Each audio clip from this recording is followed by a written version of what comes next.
Syederalun, mantan Kadif Propam Polri Irjen Verdi Sambo batal menjalani sidang kode etik yang digelar Waprov Divisi Propam Polri pada Selasa 23 Agustus 2022 hari ini.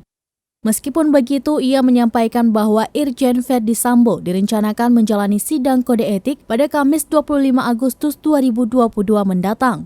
Sebagai informasi, Brigadir C tewas setelah ditembak di rumah dinas mantan Kadif Propam Polri Irjen Pol Verdi Sambo di Komplek Polri Duren 3 Jakarta Selatan pada Jumat 8 Juli 2022. Terkait itu, tim Sus Polri sudah menetapkan 5 orang sebagai tersangka dalam pusaran kasus pembunuhan Brigadir C. Kelima orang itu adalah Irjen Verdi Sambo, istri Verdi Sambo Putri Chandrawati, Baradae, Bribka Riki Rizal, dan Kuat Ma'ruf.